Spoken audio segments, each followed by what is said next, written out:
And so most of the people that are coming to this side, on the Thailand side, are from specific provinces in Burma?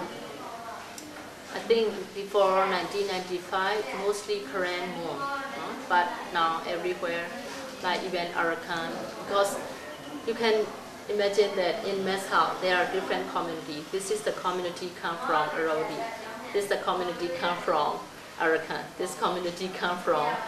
So all of the state come here and they have their own community. Because I think in one school, mostly organized by the people who come from Arodi division. So they have their own community in every.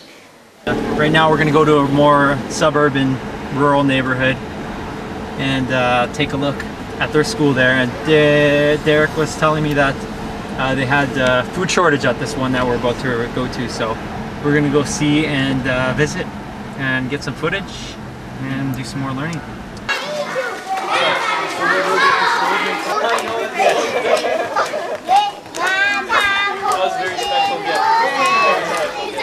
So we are here at Samuta School. Just over 200 students here at the school. About 40 of them live here full-time, but go home in the summer months. 10 of them stay here all year round because they're orphans, don't have parents at all. Today's a special day. They don't wear these uniforms every day. And so these uniforms were just donated by a group of people about 2 or 3 weeks ago. And so today is a special day. They wore their uniforms and celebrated the fact that they've got them. Yeah, so Thursday and Friday, no food for lunch for the students who come from outside of the school, right? Okay, so again, like I mentioned at Quakerbo School, each of these schools are funded by NGOs and generous donors. So the uniforms were donated by someone, and the food is also being donated by someone who is not able to donate it anymore, and so there's been a food shortage. So all the students who live here have been able to eat every meal every day.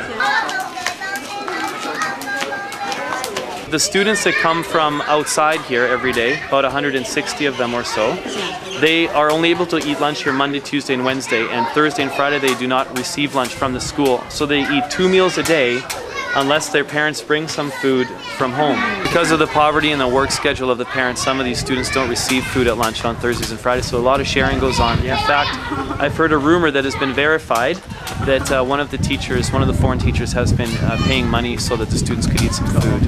A Canadian teacher. So not me, another Canadian teacher. So way to go, Canada.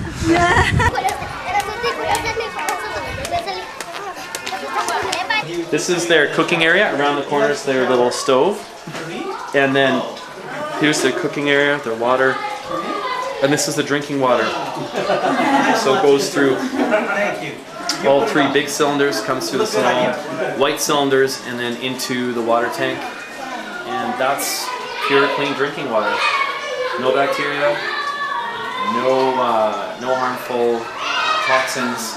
The money that the schools save by not having to buy these water bottles from local bottling companies, they will use to maintain the water system in 3 years, and they'll still save money because the maintenance costs are so low and the amount of money they save is so high.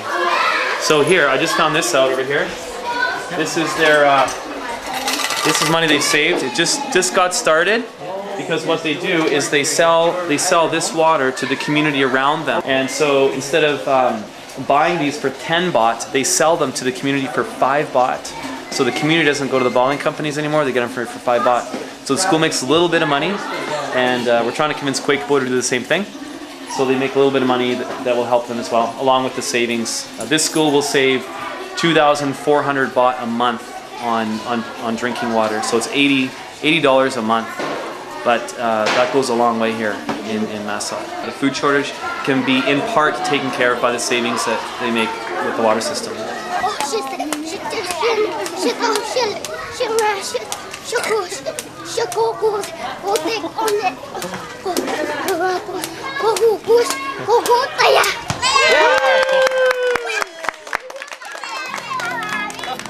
So we're in a little village community here in Masot.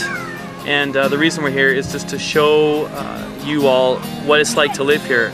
this is one of many communities here, and people would not be living like this in a free Burma. So they've come here. They're trying to do the best that they can, and so wanted to show you all this. We want to encourage you to continue to fund as many projects as you can and continue to allow as many refugees as you can into our country. The more people I talk to from Burma who have come across the border, the more I hear that they would love to go back to Burma if they could. The vast majority would like to, but because they can't, they're here. But I know that free Burma is the best, Canada is second best, and this is no place for the people of Burma to live. It's a precarious position in which they live. The statelessness, the child exploitation, the lack of security here is no place for anyone in any country of the world. And so we're trying to do the best we can while they're here. We want them to go back to Burma, but we're hoping that until Burma is free, that Canada would be a welcoming country for everyone.